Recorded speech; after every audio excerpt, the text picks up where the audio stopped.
सो hey guys, कैसे हो सब। आई होप सब अच्छे हो गए। तो भाई लोग, आज है रैंक अल्केमी का डे 2। ठीक है, तो आज का मेरा जो टारगेट था मैंने टेलीग्राम चैनल पे तो सेंड कर दिया था, बट देख लीजिए आप यहाँ पे भी। तो मैंने अभी कर लिया है CPS कोऑर्डिनेशन कंपाउंड का, एंड सरफेस केमिस्ट्री के लेक्चर नंबर 6 भी मैंने कर लिया है। अभी मुझे करना है CPS सेंटर ऑफ मास का, AOD का, एंड मैक्सिमम मिनिमम रिवाइज करने के बाद ही। तो अभी तो बज रहे हैं शाम के 5:30। ठीक है, तो ये मैं कर लूँगा। बट मैंने 3 दिन पहले एक पोल डाला था कि मैंने क्या स्ट्रेटजी फॉलो की, क्या बुक्स यूज किया, क्या मटेरियल यूज़ किया, जिससे मेरी 99.7 परसेंटाइल आई। तो आप सभी लोगों ने बहुत ज़्यादा रिक्वेस्ट किया कि भैया मतलब प्लीज़ जल्दी बनाइए मॉक एनालिसिस के वीडियो और मटेरियल जो आपने यूज़ किया। तो मैं आज वही वीडियो बना रहा हूँ। ठीक है, तो सबसे पहले तो आते हैं कि भाई मैंने लास्ट टाइम पे क्या फ़ॉलो किया। ठीक है, उससे पहले कि मैं बता दूं कि मटेरियल जो मैंने फ़ॉलो किया तो वो है इनिशियली जैसे मैं जब आया था कोटा। ठीक है, तो मैं लगभग नवंबर तक अपना जो है कोचिंग मटेरियल जो होता है, मॉड्यूल वगैरह होता है, सिर्फ मैंने मॉड्यूल सॉल्व किया था। ठीक है, हाँ मैं अभी मोशन कोचिंग में हूँ कोटा में। ठीक है, तो मैंने अपना कोचिंग का ही मटेरियल सॉल्व किया, ओनली मॉड्यूल, DPP नहीं। ठीक, उसके बाद फिर एग्ज़ाम को जब JEE मेंस को बचा हुआ था लगभग 2 महीने। ठीक है, वही दिसंबर और जनवरी बचा ही हुआ था। तो नवंबर में मुझे मतलब मेरे दोस्त ने बताया था, एरोनॉटी करके एक यूट्यूब चैनल है मोहित गोयनका सर को। ठीक है, तो बहुत लोग जानते भी होंगे। तो वहाँ से मतलब सर ने एक चैलेंज दिया था फिज़िक्स के लिए। तो उसका मतलब लगभग 1200 समथिंग क्वेश्चन थे, पूरा PDF ही था ईयर वाइज। ठीक है, तो उसका मैंने प्रिंट निकलवाया था और उसे मैंने कंप्लीट भी किया। मतलब वैसे छोड़ दिया जाए RBS को तो बाकी लगभग मैंने मैक्सिमम चैप्टर कर ही लिया था। तो मैंने देखिए मतलब निकलवाया था अपना PDF, और ईयर वाइज PYQs हैं। तो इसमें मैंने क्या किया कि 2025 के छोड़ के बाकी लगभग सब सॉल्व किया था मैंने। इधर बस इसमें RBS मैंने नहीं सॉल्व किया है। RBS के 2-3 चैप्टर शुरुआत के ही किए थे एग्ज़ाम से पहले। और हाँ भाई, अगर आप अभी करना चाहते हैं तो मतलब फॉलो कर सकते हैं। और अभी लगभग एग्ज़ाम को आप लोग के 40 दिन बाकी हैं। ठीक है, तो उतने में आप आराम से मतलब कंप्लीट कर सकते हैं इतने क्वेश्चन। जैसे ये हो गया ग्राफिकल पार्ट वाला। ठीक, तो जो क्वेश्चंस मुझसे जैसे नहीं होते थे, ठीक है, तो उसके या तो मैं सॉल्यूशन लिख लेता था बगल में सॉल्व करके। ठीक, और उसके बाद जैसे नहीं होता था तो उसे सर सॉल्यूशन भी अपने वीडियो यूट्यूब चैनल पे अपलोड किए हैं। ठीक है, तो वहाँ से भी देख लेता था। तो ये तो हो गया भाई फिज़िक्स का जो मैंने फॉलो किया। ठीक, इसके बाद फिर हाँ, फिज़िक्स में ही मैंने जो है फार्मूला वगैरह चैप्टर वगैरह रिवाइज़ करने के लिए शॉर्ट नोट्स जो होता है ना, सर के चैनल पे ही अपलोड था पूरा, तो वो मैंने निकलवा लिया था उसका प्रिंट आउट। तो इससे बहुत ही मतलब आसानी से आप दिन में चाहें तो 7-8 चैप्टर रिवाइज कर सकते हैं। बहुत ही आराम से कर सकते हैं। मतलब अगर अपने नोट से बैठेंगे रिवाइज करने तो भाई बहुत टाइम लग जाएगा उसमें। तो इसलिए मैंने शॉर्ट्स नोट्स जो है निकलवा लिया था। और इसमें ऐसा नहीं है कि मतलब कोई भी टॉपिक छूटा है, सारे के सारे टॉपिक्स इसमें कवर हैं भाई। तो ये मुझे बहुत अच्छा लगा था, तो इसलिए मैंने इसे निकलवा लिया था। यहाँ से देख सकते हैं पूरी टॉपिक कवर रहती है। ठीक है, आप चाहे तो यहीं से पहले रिवाइज़ कर सकते हैं, जो टॉपिक भूल रहे हैं वहाँ फिर नोट से अपने या फिर इसी नोट से ही देख के आप उसे दोबारा रिवाइज़ कर सकते हैं। तो ये भाई फिज़िक्स के लिए था मेरा। ठीक, और बाकी बचा केमिस्ट्री के लिए। तो केमिस्ट्री के लिए मैंने क्या किया है कि अपना नोट्स रिवाइज़ किया है। ठीक, और NCERT जो है ना इनऑर्गेनिक के लिए, NCERT मैंने पढ़ा है, देख सकते हैं आप। और हाँ, जो इसके क्वेश्चंस हैं तो वैसे तो मैंने अपना मॉड्यूल जो है वो पूरा लगभग किया हुआ है। ऑर्गेनिक में तो लगभग पूरा ही कर दिया था मैंने, और इनऑर्गेनिक में भी कुछ चैप्टर जो रह गए थे मेरे, ठीक है, तो वो नहीं कर पाया था।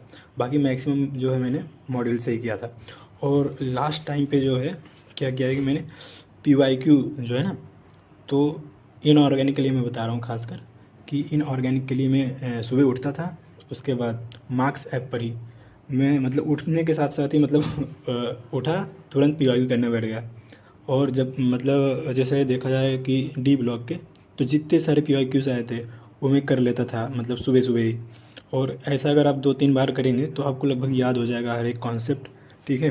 क्वेश्चंस कितने मतलब किस टाइप के क्वेश्चन आ सकते हैं वो भी याद हो जाएगा। तो मेरा मतलब तो यही मानना है कि आप इनऑर्गेनिक के लिए मैक्सिमम जितने भी PYQs आए हैं अभी तक वो सब कर डालिए, ठीक।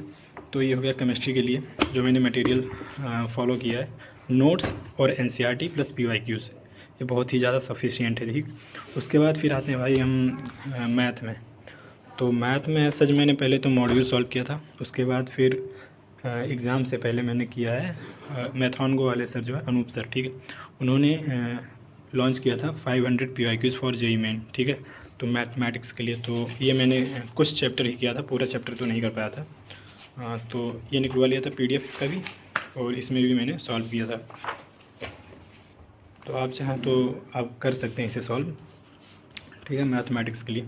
तो ये तो हो गया ओवरऑल जो मैंने मटेरियल यूज़ किया एग्ज़ाम से पहले। अब आते हैं कि मतलब रिवीजन कैसे करें। तो रिवीजन के लिए तो मैंने बताया कि फ़िज़िक्स के लिए मैं सर के मोहित गोयनका सर के नोट्स से रिवाइज़ करता था, और केमिस्ट्री के लिए अपना नोट्स हो गया, बाकी मतलब NCERT से पढ़ता था, और मैक्सिमम टू मैक्सिमम PYQs जो होते हैं वो मैंने सॉल्व किया। और हाँ, मैंने चैप्टर वाइज चेकलिस्ट भी बना रखी थी, अभी दिखाता हूँ, एक सेकंड। तो ये था मेरा केमिस्ट्री का चेकलिस्ट। तो देखिए ऑर्गेनिक का जो है मैंने ये सारे PYQs के लिए बनाया था, ठीक है। तो ये ऑर्गेनिक का मैंने कंप्लीट किया था, और फिर इसमें जो है इनऑर्गेनिक में भी मैंने कंप्लीट किया था, केमिकल बॉन्डिंग भी हो गया था, ये मैं टिक नहीं किया था बाद में। P ब्लॉक भी मैंने कर लिया था, बस बच रहा था जो है सॉल्ट एनालिसिस के PYQ, तो ये मैंने नहीं किया था। ऐसे ही मैंने फिजिकल केमिस्ट्री में भी किया हुआ है, इधर टिक नहीं है, लेकिन मैं कर लिया था, ठीक है। तो चैप्टर वाइज आप भी बना सकते हैं। और हाँ, इसमें मैं बता दूं कि कितने ईयर का PYQs मैंने किया था। मैंने केमिस्ट्री में जो है ऑर्गेनिक और फिजिकल में 3 इयर्स के, लास्ट 3 इयर्स के PYQs किए थे। और बात रही इनऑर्गेनिक की, तो इनऑर्गेनिक में जितने भी क्वेश्चंस अभी तक आए हैं, ठीक है, चैप्टर वाइज, वो मैंने किए हैं, मतलब लास्ट टू लास्ट ईयर जितने भी होंगे मैंने किए हैं। बाकी भाई मुझे D ब्लॉक में थोड़ा जैसे रिवीजन करना होता था, तो मैं क्या किया हूँ कि अपना क्लास नोट्स जो होता है वो मैं दीवार पे चिपका दिया हूँ, देख सकते हैं आप, पूरा D ब्लॉक यहीं पे है। तो आप भी ऐसा कर सकते हैं, मतलब जब भी आप इधर उधर टहलते घूमते रहेंगे रूम में, तो एक बार नज़र पड़ेगी तो याद होती जाएगी वो। और मैथ के लिए मैंने शॉर्ट नोट्स जो है कुछ बना रखे हैं चैप्टर के, जैसे कि ये हो गया क्वाड्रेटिक इक्वेशन का, ठीक।